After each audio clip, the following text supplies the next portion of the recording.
Good afternoon বন্ধুরা, চলেছি দুপুরে লাঞ্চ নিয়ে। চলো লাঞ্চে কী বানিয়েছে দেখে দিই, তোমরা দেখতেই পাচ্ছ। লাঞ্চে আছে সাদা ভাত, তার সঙ্গে আছে একটা আম ভাতে, একটা আলু ভাতে,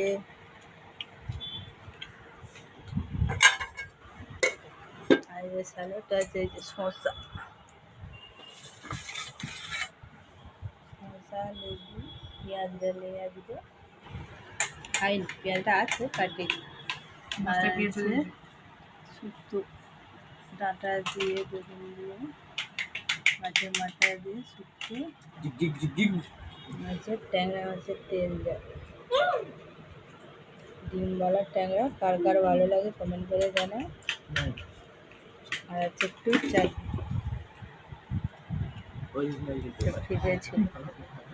তোমাদের ভালো লাগলে শেয়ার করো।